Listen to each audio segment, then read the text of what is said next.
نحمده ونصلي على رسوله الكريم اما بعد فاعوذ بالله من الشيطان الرجيم بسم الله الرحمن الرحيم رب اشرح لي صدري ويسر لي امري واحلل عقدة من لساني يفقهوا قولي. کوئی دعوت و تبلیغ کا کام کیا؟ یہ جس کی جی سب سے اونچی ہے وہ مجھے بتائے کیا کیا. اس ویکینڈ پہ ہم لوگ ایک اپنے ملنے والوں کے گھر گئے تھے، تو وہاں پہ پہلے بھی میری کوشش ہوتی ہے کہ ان کو شیئر کرتی رہوں کہ میں قرآن پڑھ رہی ہوں سمجھ کے، اور مجھے کتنا مزہ آ رہا ہے. میری دو پھپھو ہیں، ان دونوں کو میں نے انویٹیشن دیا کہ آپ آئیں اور میری کلاس وزٹ کریں، پورا دن اسپینڈ کریں اور دیکھیں ہم کیسے پڑھتے ہیں. ویری گڈ، بہت اچھا طریقہ ہے، کیونکہ عمل کی تبلیغ سب سے اچھی تبلیغ ہوتی ہے. اور آپ سب بھی ان کے طریقے پر عمل کر سکتے ہیں کہ آپ اپنے اپنے رشتہ داروں کو ایک ایک دن اپنے ساتھ الہدا میں اسپینڈ کرنے کے لیے بلائیں. تو تعلیم القرآن 1 سے شروع کر لیں اور باقاعدہ ایک پراپر طریقے کے ساتھ کہ آج کس کس کے گیسٹ آئے ہوئے ہیں، اور ان کو گیسٹ کا پروٹوکول بھی دیا جائے، ان کا خیال رکھا جائے، ان کو الہدا کے بارے میں بتایا بھی جائے. یعنی کہ وہ بیچارے چپ کر کے آئیں اور چپ کر کے چلے جائیں اور کوئی انہیں پوچھنے والا نہ ہو، یا جو لائے وہ اس کے کندھوں پہ سوار ہے کہ تم ہمیں کہاں لے آئے ہو، اور یہاں تو کوئی اسمائل بھی نہیں کر رہا، یا اسلام بھی نہیں کرتا، کوئی ویلکم نہیں ہے. تو انشاءاللہ تعالیٰ اگر واقعی آپ چاہتے ہیں کہ آپ اپنی نیکیاں ملٹی پلائی کر لیں، زیادہ سے زیادہ ثواب کما لیں، تو پھر آپ کو نئے نئے طریقے سوچنے ہوں گے. ٹھیک ہے، تو یہ یاد رہے گا. اس میں کوئی مشکل ہو سکتی ہے؟ اس کے عمل کرنے میں کیا مشکل ہوگی؟ کسی کے ذہن میں کوئی مشکل نہیں پیش آ رہی؟ کیونکہ جب آپ کریں گے تو آپ کہیں گے او ہو مجھے تو بہت مشکل ہو رہی ہے، میں تو یہ کر ہی نہیں پا رہی. تو کیا توقع ہو سکتی ہے کس مشکل کی کہ آپ یہ کام نہ کر پائیں، تاکہ اس کا حل سوچا جائے. السلام علیکم. وعلیکم السلام. وہ اگر ہم ان کو کہیں تو یہ نہ ہونا کہ وہ سنتے ہی کہہ دیں کہ نہیں نہیں ہم نہیں جا رہے، ہم فری نہیں ہیں، ٹائم نہیں ہے. ہاں یہ تو کہیں گے، پھر آپ ان کی بات مان جائیں گے؟ نہیں پھر ہم انہیں کنوینس کریں گے نا کہ آپ ایک دن آ کے تو دیکھو کیا ہو رہا ہے، ہم کیا کرتے ہیں. بحث سے کس طرح کنوینس کریں گے؟ بحث نہیں کریں گے، بس ان کو انوائٹ کریں گے. وہ تو مانے ہی نہیں، تو پھر آپ دوبارہ کیا کریں گے؟ کوئی بتائے گا اس مسئلے کا حل؟ السلام علیکم. وعلیکم السلام. 2-3 ماہ سے میں نے اپنی کزن کو کافی کنوینس کرنا شروع کیا ہوا ہے کہ آؤ ایک دن میرے ساتھ. تو کسی سیٹرڈے وہ بارش ہو جاتی ہے جب وہ آنا چاہتی ہے، اور کبھی وہ کہتی ہے کہ ٹائم نہیں ملا، لیکن میں اس کے ساتھ لگی ہوئی ہوں. اور میں اپنے رویے سے بھی اس کو یہ کہہ رہی ہوں کہ میرے میں بہت زیادہ چینج آیا ہے. اور میں اپنی بکس احادیث کی چھوٹی چھوٹی، ابھی جس طرح اسی ویکینڈ پہ ہمارے گھر دعوت تھی، تو ان کو میں نے ہماری جو بک ہمیں جس نے اخلاقی پڑھائی گئی تھی، میں نے اس میں سے جھگڑے کے سب کو بتایا کہ جی جھگڑا کرنے کے بارے میں کیا ہے. تو وہ سب بہت اچھے سن کے اور بڑا انہیں پسند آیا، اور وہ بک سب نے کہا کہ ہمیں یہ لا کے دی جائے. Very good. تو پھر اگر آپ سیٹرڈیز لوگوں کو لا سکیں تو میں انشاءاللہ کوشش کروں گی سیدھے صحابیات کی کلاس شروع کر لی جائے یا کچھ. جب آپ کے لائیو لیکچر تھے تو وہ کافی زیادہ انٹرسٹیڈ تھی، اور میں نے بتایا تھا اگر یہ ہو جائے تو سیٹرڈے کو کافی زیادہ لوگ آئیں گے. چلیے، اصل میں وہ ایک حدیث میں نے ریسنٹلی پڑھی ہے، پہلے بھی پڑھی تھی، لیکن جب سے میں یہاں آئی ہوں میں نے اس کو اتنی دفعہ کوٹ کیا ہے، اتنی دفعہ اس کو لوگوں کے ساتھ دہرایا، اور اصل میں اپنے آپ کو سنایا کہ جو چیز کسی کو کہی جائے وہ خود پہلے کی جائے. آپ لوگوں کو بھی حدیث سنا دیتی ہوں. صحیح الجامع کی حدیث ہے، ان اللہ یحب من العامل اذا عمل ان یتقنہ. ان اللہ یحب من العامل اذا عمل ان یتقنہ. ٹھیک ہے، اس کا ترجمہ ہے اللہ تعالیٰ کو یہ بات پسند ہے کہ جب عامل عمل کرے. عامل سے مراد جادوگر نہیں ہے، ہمارے یہاں تو عامل صرف اس کو کہتے ہیں، حالانکہ ہم سب کو عامل ہونا چاہیے جو نیکی کا کام کرے. تو اللہ تعالیٰ کو یہ بات پسند ہے کہ جب عامل عمل کرے تو مضبوط اور مکمل کرے. 2 لفظوں کو آپ انسرکل کر دیں، مضبوط اور مکمل. مضبوط کیسا ہوتا ہے؟ یہ آپ کے سامنے کا میز کیسے مضبوط ہے؟ اگر یہ صحیح مٹیریل سے بنا ہوا ہے تو پھر یہ مضبوط ہوگا، اور صحیح بندے نے بنایا تو. اچھا چلو، صحیح بندہ بھی ہو اور صحیح مٹیریل بھی ہو، اور لا کے وہ پھٹے سارے یہاں رکھ دیے جائیں اسٹیج پر، پھر کیا ہوگا؟ نہیں، جب صحیح بندہ بنائے گا تو کارپینٹر بنائے گا نا. نہیں، کارپینٹر تو بنائے گا، لیکن میز میں مضبوطی کیسے آئے گی؟ مٹیریل سے. مٹیریل میں کیا چیزیں شامل ہیں؟ کیل، لکڑی، اگر ہیمر. وکیل جہاں مرضی لگا دے. کارپینٹر کو تو پتا ہوگا نا کہ میں نے کس طرح بنانا ہے. اچھا ٹھیک ہے. تو اللہ تعالیٰ ایسے کارپینٹر سے محبت کرتا ہے کہ جب وہ میز بنائے تو اسے مضبوط بنائے. یہی تفسیر ہوگی نا، ان یتقنہ، اور مکمل بنائے، ایک ٹانگ لگائے بغیر نہ چھٹی کر جائے. ٹھیک ہے، 2 شرائط. پھر تو ہمیں بھی جب کوئی بھی کام کرنا ہے تو انشاءاللہ کیسے کرنا ہے؟ سالڈ لائک راک، اور مکمل، کمپلیٹ، ادھورا نہیں چھوڑنا. اس میں یہ ہوگا نا کہ جس مقصد کے لیے بنائے کہ اس کا حق ادا ہو نا. جی، یعنی وہ مقصد پورا بھی ہو. اس میں مضبوطی میں یہی آئے گا کہ جس مقصد کے لیے کہ وہ اس پہ پورا اس کا حق ادا کر رہا ہے اس چیز کا. وہ گڈ. کہہ دیجئے بے شک میری نماز اور میری قربانی، میرا جینا اور میرا مرنا اللہ رب العالمین کے لیے ہے جس کا کوئی شریک نہیں. اسی بات کا مجھے حکم دیا گیا اور میں سب سے پہلا مسلمان ہوں. اپنی زندگی کو اللہ رب العالمین کے لیے کرنے کے لیے ضروری ہے کہ ہم ہر موقع پر، خواہ وہ موقع ہمیں خوش کرنے والا ہو یا غمگین کرنے والا، ہماری پسند کے مطابق ہو یا ناپسند کے مطابق، ہم ہر حال میں اللہ سبحانہ و تعالیٰ سے حسن ظن رکھیں، اس کے حکم کے مطابق عمل کریں اور اس کی راہ پر اس کی رضا کے مطابق چلتے رہیں. اس زندگی کی قدر کریں کیونکہ یہ زندگی ہمارے پاس امانتاً ہے. ہم نے اسے اللہ کے نام کر رکھا ہے. تو جو چیز کسی کو دے دی جاتی ہے پھر اس کے بعد اس میں اپنی مرضی سے عمل نہیں کیا جاتا. اس لیے آج ہم ایک بہت اہم موضوع پڑھیں گے اور وہ خواتین ہی سے متعلق ہے کہ جب کوئی عورت بیوہ ہو جائے، جب کسی عورت کا شوہر فوت ہو جائے تو پھر وہ اپنی زندگی کس طرح گزارے. اگر اس کی زندگی اللہ رب العالمین کے لیے ہے تو جس طرح وہ پہلے اللہ کی اطاعت گزار اور فرما بردار تھی، اب بھی وہ اللہ تعالیٰ کی اطاعت اور فرما برداری میں ہی زندگی بسر کرے گی. لیکن اگر وہ سمجھتی ہے کہ اس کی زندگی اس کے شوہر کے لیے تھی اور وہ شوہر ہی کے لیے جی رہی تھی اور شوہر ہی کے لیے مر رہی تھی، تو پھر وہ زندہ ہوتے ہوئے بھی شوہر کے جانے کے بعد لٹرلی مرنے والوں میں شمار ہو جائے گی. کیونکہ ایسا جینا کوئی جینا نہیں ہوتا جس میں انسان اللہ تعالیٰ کی اطاعت بھول جائے، اللہ تعالیٰ کا ذکر بھول جائے، اللہ تعالیٰ کی عبادت میں کمی کوتاہی کرے، اللہ تعالیٰ سے حسن ظن چھوڑ دے، اللہ تعالیٰ کی شکر گزاری کو چھوڑ دے. یہ زندگی اللہ کے لیے نہیں ہوتی. وَمَحْيَايَ وَمَمَاتِي لِلَّهِ رَبِّ الْعَالَمِينَ کا ثبوت دینا ہے. کس وقت؟ جب انسان پر مشکل وقت آئے، جب انسان زندگی کے ایک بہت بڑے صدمے سے گزر رہا ہو. کسی بھی انسان کے لیے کوئی اس کا عزیز قریب دوست فوت ہو جائے تو یہ واقعی بہت غم اور دکھ کا موقع ہوتا ہے. حضور صلی اللہ علیہ وسلم کے لیے ایک بہت بڑے غم کا موقع تھا جب حضرت خدیجہ فوت ہوئی، جب ابو طالب فوت ہوئے، اور اس قدر غم تھا کہ اس سال کو عام الحزن قرار دے دیا گیا. لیکن اس کے باوجود آپ کے فرائض منصبے کی ادائیگی میں کسی قسم کی کوئی کمی نہیں آئی. آپ کی عبادت میں، آپ کے معمولات میں، آپ کے باقی کاموں میں جس طریقے سے آپ پہلے سب کچھ کر رہے تھے اسی طریقے سے وہ سب کچھ کرتے رہے. یہ ہمارے لیے ایک بہت بڑی مثال ہے. لیکن افسوس کے ساتھ کہنا پڑتا ہے کہ ہماری زندگیوں میں جب کوئی تبدیلی آتی، شادی کا موقع ہو، شادی ہو جاتی، یا کسی کی وفات ہو جاتی، یا اور اسی طرح کی زندگی میں کوئی بڑی تبدیلی آ جاتی، تو ہم عام طور پر اس کو ایکسکیوز بنا کر، اس کو بہانہ بنا کر، ایک عذر بنا کر اپنے آپ کو رخصتوں کی طرف لے چلتے ہیں اور اللہ تعالیٰ کی اطاعت چھوڑ دیتے ہیں، اپنے فرائض بھول جاتے ہیں، اپنی ذمہ داریاں چھوڑ دیتے ہیں. تو اس لیے بہت ضروری ہے کہ ہم اپنے ان رویوں پر اور معاشرتی رویوں پر خاص طور پر غور کریں. اللہ تعالیٰ ہم سب کو اس راستے پر چلنے کی توفیق دے جو اس کا پسندیدہ راستہ ہے. اچھی بری تقدیر پہ کسی کا اختیار نہیں، سب اللہ رب العالمین کی طرف سے ہے. اسی یقین کے ساتھ ہم سب کا فرض ہے کہ نہ صرف خود کو بلکہ اپنی اولاد کو بھی بچپن سے ہی قدرت کے اس قانون سے روشناس کرائیں کہ زندگی میں مختلف حادثے اور مختلف چیزوں کا ملنا اور جانا اور آنا یہ سب اللہ رب العالمین کی مرضی سے ہوتا ہے. اس لیے اس کو قبول کرنا ضروری ہے. کسی کا دنیا میں آنا، کسی کا دنیا سے چلے جانا، یہ سب اللہ تعالیٰ کے فیصلے. بعض اوقات ہم اللہ تعالیٰ کے فیصلوں پر اللہ تعالیٰ سے ناراض ہو جاتے ہیں، حالانکہ یہ کسی مومن کا رویہ نہیں ہو سکتا. اس بارے میں مجھے ایک واقعہ یاد آ رہا ہے جو میں نے کہیں سنا تھا کہ ایک عالم کسی حجام کے پاس اپنی حجامت کروا رہا تھا. تو ظاہر ہے کہ جس کے پاس علم ہوتا ہے، جس کے پاس انسانوں کا درد ہوتا ہے جس کے دل میں، تو وہ ہمیشہ ان کو اچھی بات بتانے کی کوشش کرتا ہے. وہ کہیں بھی ہو، کسی بھی موقع کو ہاتھ سے نہیں گنواتا.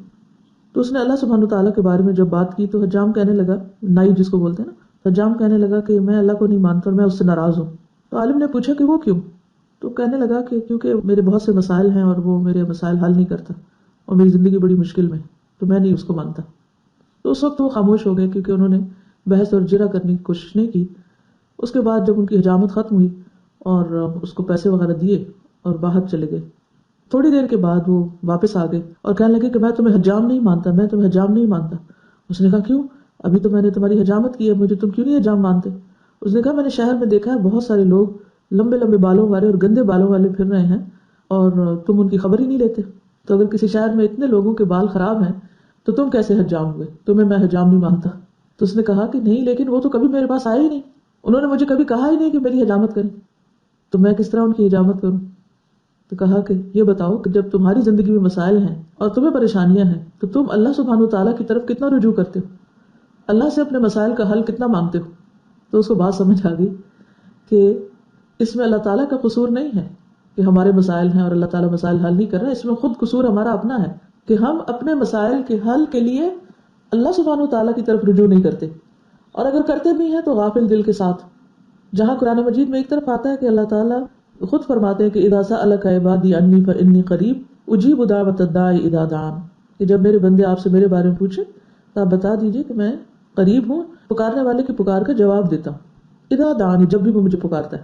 لیکن دوسری طرف حدیث سے ہمیں کیا پتہ چلتا ہے کہ اللہ تعالیٰ غافل اور چیزوں میں مشغول دل کی دعا نہیں سنتا، ان کی دعا نہیں سنی جاتی.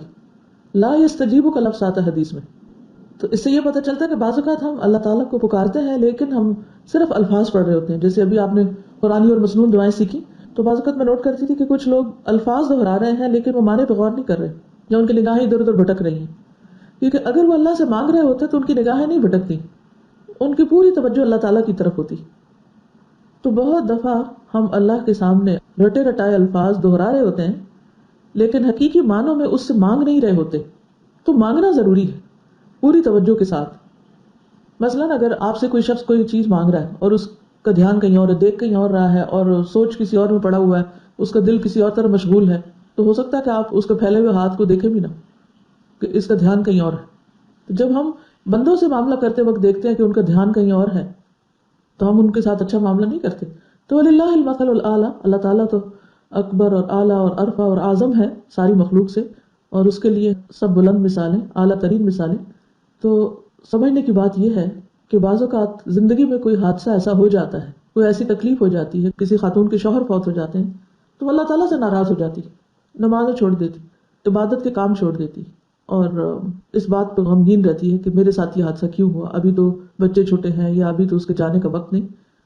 تو اصل بات یہ ہے کہ یہ تقدیر میں لکھا تھا، اور تقدیر کا اچھا ہونا برا ہونا دونوں اللہ رب العالمین کی طرف سے.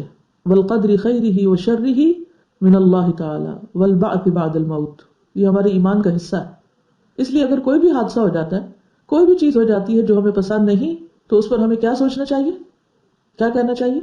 الحمدللہ. الحمدللہ. یہ اللہ نے ہمارے لیے لکھا، جیسے سورۃ توبہ 51 میں آتا ہے قل لن یصیبنا الا ما كتب اللہ لنا هو مولانا وعلی اللہ فلیتوکل المؤمنون. کہہ دیجئے ہمیں وہی پہنچتا ہے جو اللہ نے ہمارے لیے لکھ رکھا ہے، وہ ہمارا مالک ہے، اور اللہ پر ہی ایمان لانے والوں کو بھروسہ ہونا چاہیے. اسی طرح سورۃ التغابن آیت 11 میں آتا ہے ما اصاب من مصیبت الا باذن اللہ ومن یؤمن باللہ یہد قلبہ واللہ بکل شیء علیم. جو مصیبت بھی آتی ہے وہ اللہ کے حکم ہی سے آتی ہے، اور جو اللہ پر ایمان لے آئے وہ اس کے دل کو ہدایت دے دیتا ہے، اور اللہ ہر چیز کو خوب جاننے والا ہے. تو شوہر کی وفات ایک مصیبت ہے لیکن وہ اللہ کے حکم سے ہی ہوئی ہے. تو جو اللہ پر ایمان رکھتا ہے کہ میرے رب نے میری بھلائی چاہی ہے، میرے لیے اس میں ضرور کوئی خیر ہے، تو اللہ تعالیٰ اس بندے کے دل کو ہدایت دے دیتا ہے، اور اللہ ہر چیز کو خوب جاننے والا ہے کہ کس وقت کس کو مارنا چاہیے، کس وقت اس کو جلانا چاہیے، اور کب کون سا فیصلہ کرنا چاہیے. تو سب سے پہلا سمجھنے کا نقطہ اس معاملے میں یہ. اب آپ کا ہوم ورک یہ ہے کہ آپ کے خاندان میں، آپ کے آس پاس اگر کوئی خاتون ایسی ہے جس کا شوہر فوت ہو چکا ہے تو آپ اس سے بات کریں اور اس سے پوچھیں کہ آپ کو کیسا لگتا ہے ان کے بغیر، اپنے ہسبینڈ کے بغیر، اور آپ کیا سوچتی ہیں. اور پھر نیکسٹ کلاس میں مجھے بتائیے گا کہ اس سروے یا اس انفارمیشن کے لینے کے بعد ہمارے معاشرے کی سوچ کیسی ہے اور ان کی کیسی اصلاح اور کیسی تربیت کی ضرورت ہے. کتنے فیصد لوگ شکر گزار ہیں اللہ تعالیٰ کے فیصلوں پر، اور کتنے فیصد لوگ ناراض ہیں اللہ تعالیٰ کے فیصلوں پر. اور اگر کوئی اللہ تعالیٰ کے فیصلوں پر ناراض ہوتا ہے تو اللہ سبحانہ و تعالیٰ کا کچھ بھی نہیں بگڑتا، خود اس انسان کا اپنا ہی نقصان ہوتا ہے. یہاں تک کوئی بات کہنا چاہیں؟ اس کے بعد میں آگے بڑھوں گی. استاذہ اس میں یہ بھی ہے نا کہ صبر کے علاوہ انسان کے پاس کوئی چارہ بھی نہیں ہے. اگر روئے گا واویلا مچائے گا تو وہ ظاہر ہے واپس تو نہیں آ سکتے جو دنیا سے چلے گئے. جی، اللہ تعالیٰ کے فیصلے تو نہیں بدلتے نا ہمارے شور مچانے سے یا ہمارے ناراض ہونے سے. اور کچھ لمحے ہوتے ہیں اور اس کے بعد انسان کو صبر آ جاتا ہے. بالکل، اور جو ارادہ کر لے صبر کرنے کا اللہ تعالیٰ اس کو صبر دے دیتا ہے. ٹھیک ہے. استاذہ ایسے ہوتا ہے کہ ہم لوگ سیلفشلی سوچ رہے ہوتے ہیں کہ ہم سے الگ ہو گئے، تو اگر ہم وہ ایک پلان ایکسیپٹ کر لیں اللہ تعالیٰ کا تو پھر اس میں آسانی ہو جاتی. کیا حال میں کوئی ایسی خاتون بیٹھی ہیں جن کے شوہر فوت ہو چکے ہیں اور ایسے موقع پر انہوں نے کیا کیا، کیا سوچتی ہیں اور کیا سوچا تھا اس وقت، یعنی اپنی ریئل فیلنگ بتائیں. السلام علیکم استاذہ. وعلیکم السلام. استاذہ بس سپنا بہت بڑا تھا میرے لیے، لیکن میں نے جو ہے انا للہ و انا الیہ راجعون کا بس ورد کرنا شروع کر دیا. ظاہر چیخ پکار میں نے کوئی نہیں کی، چیخی چلائی کوئی نہیں، لیکن یہ ہے کہ صدمہ اتنا زیادہ تھا کہ برداشت نہیں ہو رہا تھا، لیکن میں نے برداشت کیا. ان کی عمر کیا تھی؟ تقریباً 46-47. ینگ ہی تھے. جی. بچے کتنے آپ کے؟ کوئی نہیں ہے. اچھا، اس سے پھر اور بھی انسان کو شدت سے تنہائی کا احساس ہوتا ہے. جی بہت زیادہ. بس پھر میں نے اللہ سے لو لگا لی، اور پھر میں نے یہاں پہ بغیر کسی کے کہے فورس کیے، ہمارے محلے میں ہیں باجی ہماری، تو میں نے ان کو پیغام بھجوایا کہ میں عدت میں ہوں، لیکن یہ ہے کہ مجھے فارم وغیرہ لا دیں الہدا کا، تو میں جوائن کرنا چاہتی ہوں. تو اس کے بعد شکر الحمدللہ بس بہت اچھا جا رہا ہے میرا. الحمدللہ، شکر اللہ. ٹھیک ہے، بسم اللہ آگے چلتے ہیں. عورت کے لیے شوہر کی وفات ایک ایسا جان کا حادثہ ہے جو اس کی اپنی ذات، اولاد کی پرورش اور امور خانہ داری غرضی کے تمام انتظامات زندگی کو متاثر کر کے رکھ دیتا ہے. یعنی پوری کی پوری روٹین، اسکیڈول، حالات، گھر کا طریقہ، خاندان، بچے، بہت ساری چیزیں متاثر ہوتی ہیں. یعنی آپ یوں سوچیں کہ ایک گاڑی کے 2 پہیے کہتے ہیں شوہر بیوی کو، جب ایک پہیہ نکل جاتا ہے تو پھر پوری گاڑی کتنی شدت سے ہل جاتی ہے. وفات خواہ ناگہانی ہو یا کسی بیماری کی وجہ سے جس میں موت کا پہلے سے اندیشہ ہو، انسانی دل اور دماغ اس واقعے کو آسانی سے قبول کرنے کو تیار نہیں ہوتا. یہاں تک کہ بسا اوقات یہ حادثہ گہرے صدمے کی صورت اختیار کر لیتا ہے اور ایک ناگہانی آفت کا سبب بن جاتا ہے. عقیدہ راسخ نہ ہو اور جذبات پر عبور نہ ہو، یعنی قابو نہ ہو، تو یہ غم ہوش و حواس کو اس حد تک متاثر کر دیتا ہے کہ زبان سے ناپسندیدہ الفاظ حتیٰ کہ کفریہ کلمات بھی نکلنے لگتے ہیں. حزن و ملال کی شدت دن بدن کم ہونے کی وجہ زیادہ ہو جاتی، کیونکہ انسان اس صدمے کو بھولنا ہی نہیں چاہتا. وہ اس صدمے کے ساتھ پھر دل لگا لیتا ہے، یعنی تو نہ صحیح تیری یاد صحیح، اور اسی یاد میں جیتا بستا ہے، حالانکہ حاصل اس کا کچھ بھی نہیں. گھرداری، اہل خانہ جس میں بچے بزرگ سب شامل ہیں، اور عزیز و اقارب سب سے بیزاری سی ہونے لگتی. یوں لگتا ہے کہ جینے کا کوئی اب مقصد نہیں رہا، کیونکہ وہ مقصد زندگی شوہر تھا، تو اب وہ ہٹ گیا تو پھر کوئی مقصد ہی باقی نہ رہا. طبیعت میں ہر وقت بے چینی کسی کیفیت تاری رہتی ہے، یعنی انسان اس کو ایکسپٹ نہیں کر پاتا کہ میرے ساتھ ایسا ہو گیا. تو پھر ایسے میں کیا کرنا چاہیے؟ وہی جو اس بہن نے بتایا کہ سب سے پہلے انا للہ و انا الیہ راجعون، کثرت کے ساتھ انا للہ و انا الیہ راجعون. اور خوش قسمت ہیں وہ لوگ جنہیں صدمے اور حادثے کے موقع پر انا للہ یاد آ جاتا ہے. دوسری چیز یہ ہے کہ رضا الہی پر فوراً صبر کرنا چاہیے کہ یہ اللہ کا فیصلہ ہے. حدیث قدسی میں اللہ سبحانہ وتعالیٰ کا ارشاد ہے، اے اولاد آدم، اگر ابتدائے صدمہ میں تو صبر کر لے، یعنی جب صدمہ پہنچے تجھے اس وقت صبر کر لے اور اجر کا طلبگار بن جائے، تو میں تیرے لیے جنت سے کم کسی ثواب پہ راضی نہ ہوں گا. یعنی آپ سوچئے کہ جنت کمانا آسان نہیں، مشکل ہے، لیکن مشکل وقت میں جب انسان اللہ کا وفادار اطاعت گزار بندہ بنتا ہے اور صبر کرتا ہے تو اس کا بدلہ جنت لکھ لیا جاتا ہے. تو ہم سب کو کیا چاہیے؟ دنیا میں ایک چیز کا اپنے پاس ہونا یا پھر اللہ تعالیٰ کی رضا اور جنت. تو سب سے پہلے انسان کو اپنے اعصاب پہ قابو رکھنا چاہیے اور شعور کے ساتھ سوچنا چاہیے کہ جو کچھ ہوا ہے اس پر کسی کا بھی اختیار نہیں، یہ صرف مشیت الہی سے ہوا. جس طرح ہم اللہ کی مرضی سے دنیا میں بھیجے جاتے ہیں ویسے ہی اس کی مرضی سے واپس بلائے جاتے ہیں. دوسری بات یہ ہے کہ اللہ ہی اصل سہارا ہے، اس پر توکل کرنا چاہیے. یہ بات یاد رکھنی چاہیے، اللہ ہی اصل سہارا ہے، بندے تو سب فانی ہیں. نبی صلی اللہ علیہ وسلم نے فرمایا، زندہ کے رونے سے فوت شدہ کو عذاب ہوتا ہے. جب وہ رونے والے کہتے ہیں ہائے میرا بازو، ہائے مجھے لباس دینے والا، ہائے میری مدد کرنے والا، ہائے وہ پہاڑ جیسی عظیم شخصیت، اور اس طرح کے الفاظ کہتے ہیں تو اسے جھڑکا اور جھنجھوڑا جاتا ہے اور کہا جاتا ہے کیا تو واقعی ایسا ہے، کیا تو واقعی ایسا ہے. وَيُقَالُ أَنْتَ كَذَلِكَ أَنْتَ كَذَلِكَ، سنن ابن ماجہ. یعنی اگر میت اپنے آپ کو جب وہ زندہ تھی انڈسپینسیبل سمجھتی ہے کہ میں ہی ان کا رازق ہوں اپنے خاندان کا، اور میں ہی سب کچھ ہوں ان کے لیے، میں ہی انہیں کپڑے لا کے دیتا تھا اور کھانا دیتا تھا اور وغیرہ وغیرہ، اور پیچھے والے جب روتے ہیں چیخ پکار کے تو یہی چیزیں یاد کرتے ہیں، یا یہ کہتے ہیں اب کون ہے میرے لیے کون کرے گا، وہ تو دینے والا تو چلا گیا. تو آپ دیکھیے کہ کس قدر یہ کفریہ کلمات ہیں. دینے والا اصل میں کون ہے، اور رازق کون ہے، اور رب العالمین کون ہے، اور ہر ضرورت پوری کرنے والا کون ہے، اللہ سبحانہ وتعالیٰ. لیکن جب ہم یہ چیزیں بندوں سے مانگتے ہیں یا بندوں سے متعلق یہ گمان رکھتے ہیں تو یہ اللہ تعالیٰ کو پسند نہیں آتا، اور اس کا وبال میت پہ بھی پڑتا ہے. کس قدر پریشان کن صورتحال ہے یہ، کس قدر تکلیف دہ بات ہے. تو ہم سب اپنے بارے میں سوچیں کہ جب ہم مر جائیں تو ہمیں کوئی اس طرح یاد نہ کرے کہ اب وہ تو ہے نہیں تو اب کیا کرنا. آپ کو یاد ہے نا کہ جب جنگ احد کے موقع پر نبی صلی اللہ علیہ وسلم کی وفات کی خبر مشہور ہو گئی تھی، جھوٹی خبر تھی، تو بعض لوگوں نے اپنے ہتھیار چھوڑ دیے، بعض نے اپنی آس چھوڑ دی، کہا اب محمد صلی اللہ علیہ وسلم تو ہمارے درمیان نہیں ہے تو ہم جی کے کیا کریں گے. تو اللہ تعالیٰ نے کیا آیت اتاری تھی، یاد ہے کسی کو؟ وما محمد الا رسول قد خلت من قبله الرسل افان مات او قتل انقلبتم على اعقابكم ومن ينقلب على عقبيه فلن يضر الله شيئا. ٹھیک ہے، کہ محمد صلی اللہ علیہ وسلم تو ایک رسول ہیں، ان سے پہلے بھی کئی رسول گزر چکے، کیا پھر اگر وہ فوت ہو جائیں، افإن مات او قتل، یا قتل کر دیے جائیں، انقلبتم علی اعقابکم، تم اپنی ایڑیوں پہ پلٹ جاؤ گے، دین کو چھوڑ دو گے، دین کا کام چھوڑ دو گے، اللہ کی راہ میں جہاد چھوڑ دو گے. ومن ينقلب على عقبيه، اور جو اپنی ایڑیوں پر پھرا، فلا يضر اللہ شیئا، وہ اللہ کو کچھ بھی نقصان نہیں دے سکتا. یعنی اگر ساری دنیا اللہ کی اطاعت سے انکار کر دے تو اللہ تعالیٰ کا کچھ بھی نہیں بگڑتا. اس لیے اگر کوئی کچھ کرتا ہے تو اپنے ہی فائدے کے لیے کرتا ہے. ان احسنتم احسنتم لانفسکم. ٹھیک ہے، تو کسی بھی انسان کی فوتگی پر، کسی بھی انسان کے دنیا سے جانے پر، یا ایک جگہ سے دوسری جگہ جانے پر یہ نہیں سوچنا چاہیے کہ اب وہ نہیں ہے تو میں کچھ کروں گا نہیں، اب وہ نہیں تو میرا دل ہی نہیں لگتا، اور اب میں نے کس لیے جینا، اور اب میں نے دین کا کام کس لیے کرنا. اسی کو شخصیت پرستی کہتے ہیں. اور شخصیت پرستی جو ہوتی ہے وہ شرک کی طرف لے جاتی ہے. جو بندہ اللہ کے لیے دین کا کام کرتا ہے تو اللہ تو ہر جگہ موجود ہے. ہر جگہ موجود کا مطلب یہ ہے کہ جہاں بھی ہو اللہ کو پکارو، اینما کنتم فثم وجہ اللہ. تو ایسے واقعات دراصل اور ایسی چیزیں دراصل انسان کی نیت کے اخلاص کو پرکھنے کے لیے ہوتی ہیں کہ اب وہ کس پر بھروسہ کرتا ہے، انسان پر یا رب العالمین پر. السلام علیکم استاد. وعلیکم السلام. استاذہ اس معاملے میں میں نے یہ محسوس کیا کہ لوگ یہ باتیں دنیا میں بھی بہت کرتے ہیں. یعنی زندہ جب ہوتے ہیں نا تب بھی، مثلاً آپ کسی کی مدد کر دیں تو وہ کہیں گے اگر آپ نہ ہوتی اور ہمارا کیا بنتا.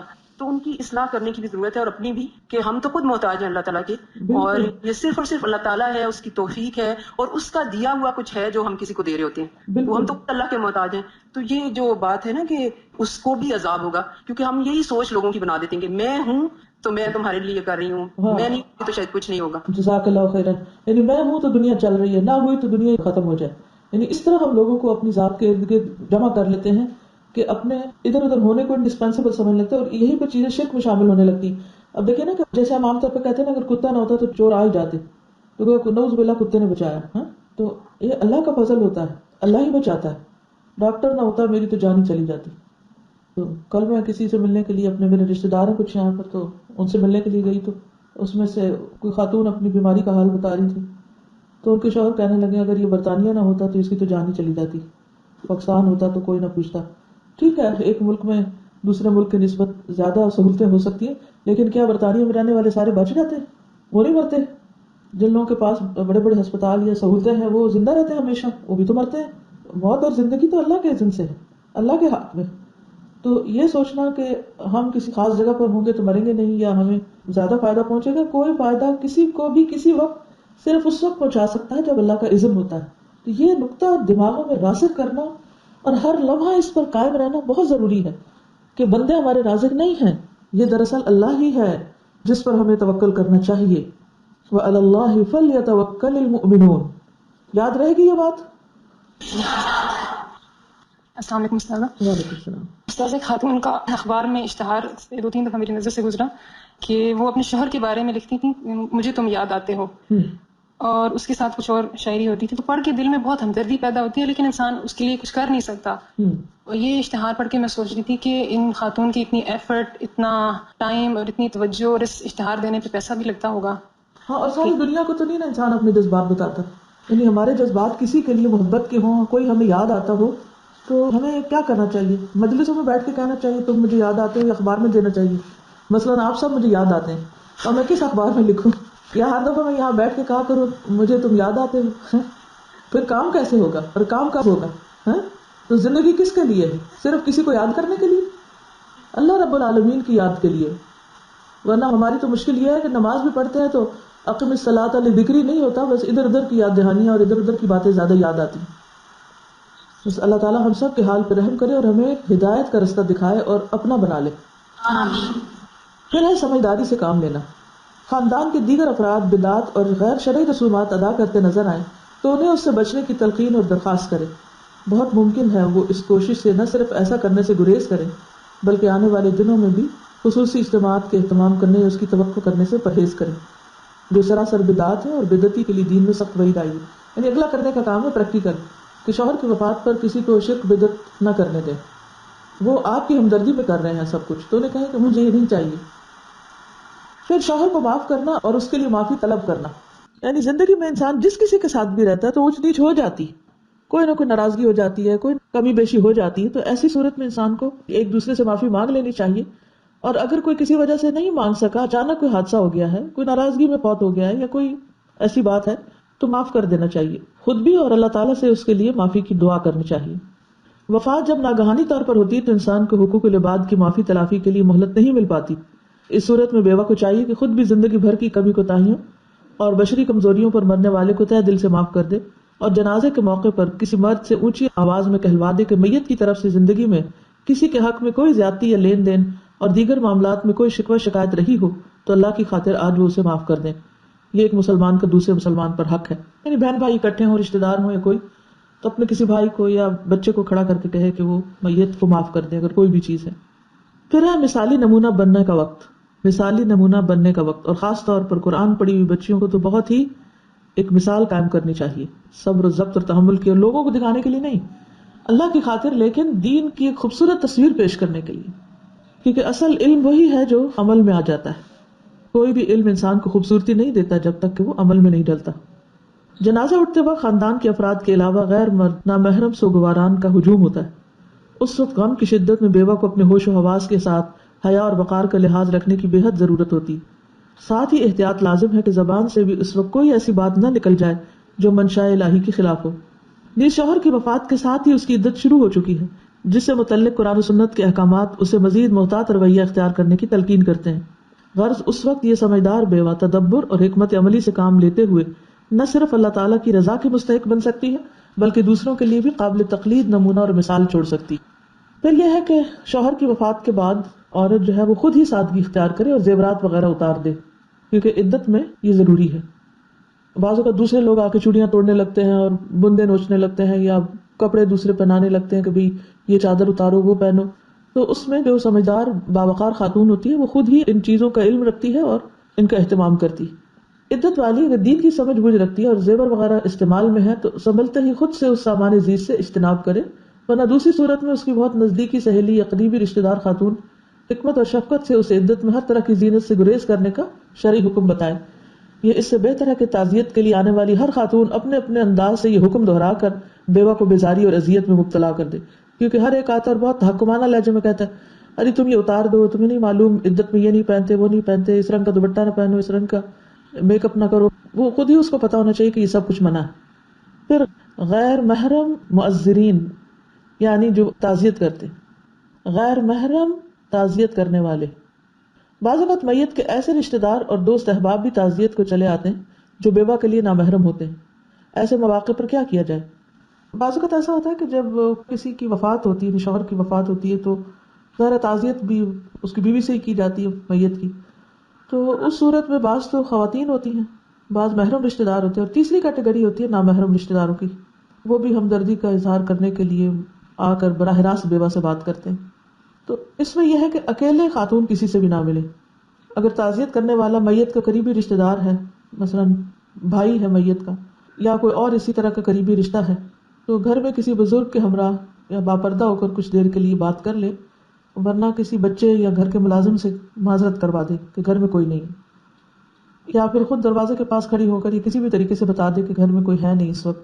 اور ایسی صورت میں اگر وہ سمجھے کہ مائنڈ کریں گے تو ان سے اچھے طریقے سے کہہ دے کہ آپ میت کے لیے دعا کریں اور آپ کے آنے کا شکریہ، لیکن ان کے سامنے نہیں جائے اور نہ ہی ان سے لمبی بات چیت کرے. پھر اگلی بات ہے اپنی روٹین میں واپس آنا. عیالدار بیوہ کو چاہیے کہ 3 دن کے بعد بچوں کو اسکول، کالج، جس کام کاج پر بھی وہ ہیں انہیں بھیجنا شروع کرے. یعنی بلا وجہ چھٹیاں کر کے گھر میں بٹھانا اور ہر وہ گھر میں میلہ کا سما رہنا یہ درست نہیں. جتنا جلد ممکن ہو انسان اپنی روزمرہ کی روٹین اور معمولات پر آ جائے، اپنی عبادت، پڑھنا پڑھانا اور دیگر زندگی کے کام. کیونکہ سب کے لیے 3 دن کے لیے، بیوہ کے لیے 4 ماہ 10 دن ہے، لیکن اس کا مطلب نہیں کہ وہ ہر چیز چھوڑ چھاڑ کے صرف بیٹھ جائے. اب یہ ہے کہ اس کو ہوش و حواس کے ساتھ اپنی زندگی گزارنے کی منصوبہ بندی کرنی ہوگی. گھر کی ذمہ داریاں بھی دوہری ہیں. بچوں کو بھی باپ سے محروم ہونے کے بعد اب ایک پرعزم ماں کی ضرورت ہے، نہ کہ روتے رہنے والی ماں کی. پھر اسی طرح یہ ہے کہ ایک مثبت سوچ کا پیدا کرنا اپنے اندر بہت ضروری ہے، کیونکہ جب تک بیوہ اللہ سبحانہ و تعالیٰ سے حسن ظن نہیں رکھے گی، جو اس سے بات کرے منفی قسم کی اس کو بھی مثبت جواب نہیں دے گی، تو لوگوں کی منفی باتیں کہیں اس کے اوپر اثر انداز نہ ہو جائیں. اور ان کا فائدہ کچھ بھی نہیں، نقصان یہ ہے کہ انسان کسی کام کے قابل نہیں رہتا. استاذہ یہ جو ابھی بات ہوئی تھی بیوہ کے بارے میں کہ اس کو غیر محرم تعزیت کرنے والے ملنے آتے ہیں، تو اس سلسلے میں تھوڑا سا یہ کہنا چاہوں گی کہ جیسا کہ اس عورت کا بیہیویئر اپنے شوہر کی زندگی میں تھا ان غیر محرموں کے ساتھ، وہ میٹر کرتا ہے اس وقت. تو ہمیں ضرورت کس چیز کی ہے کہ زندگی میں شوہر کے جو غیر محرم رشتہ دار ہیں ان کے ساتھ زندگی میں ہی وہ ڈسٹنس مینٹین کریں تاکہ اس وقت اس طرح کی پرابلم ہمیں فیس کرنی ہی نہ پڑے. بالکل صحیح ہے. یہ ہم بار بار جملہ پیچھے بھی دہرا چکے ہیں کہ جیسی زندگی ہوگی ویسی ہی موت. یعنی جس طرح کی زندگی میں ہم طور طریقے اختیار کریں گے موت کے وقت وہی رویے ہمارے سامنے آئیں گے. اصل میں جو موت اور ان یوزول قسم کے واقعات اور حالات زندگی میں ہوتے ہیں ان کا ایک مقصد اور حکمت یہ ہوتی ہے کہ دیکھا جائے کہ انسان اس موقع پر کرتا کیا ہے. تو پھر ہم غیر محرم کا معاملہ ہو یا رسومات کا معاملہ ہو یا گفتگو ہو اس موقع پر یا رونے دھونے کا، یہ سارے رویے ایکسٹریم پر ریفلیکٹ کر رہے ہوتے ہیں کسی بھی حادثے کے موقع پر. یعنی ہمارا حقیقی اپنا پن جو ہے وہ کھل کے سامنے آ جاتا ہے. تو ایسے مواقع پر کمپوز رہنے کے لیے اللہ سبحانہ وتعالیٰ اور رسول اللہ صلی اللہ علیہ وسلم کے بتائے ہوئے طریقوں کے مطابق کام کرنے کے لیے ضروری ہے کہ ابھی سے اس وقت اپنی زندگی کو اللہ تعالیٰ کی مرضی کے مطابق ڈسپلن کریں.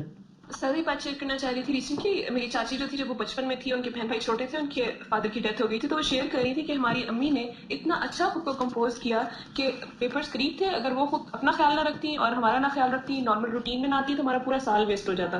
لیکن انہوں نے اتنی ہمت سے کام کیا کہ الحمدللہ ہمارا پورا سال نہیں ویسٹ ہوا. تو کتنا ضروری ہے ایک بیوہ کے لیے کہ وہ اپنے بچوں کو، ان کی بھی فیوچر اور ان کا بھی ٹائم پریزرو کرنے کے لیے اس کو اپنے آپ کو کمپوز رکھنا بہت ضروری ہے. بالکل صحیح. جزاکم اللہ خیرا. سبحانک اللہم و بحمدک اشہد ان لا الہ الا انت استغفرک و اتوب الیک. السلام علیکم و رحمۃ اللہ وبرکاتہ.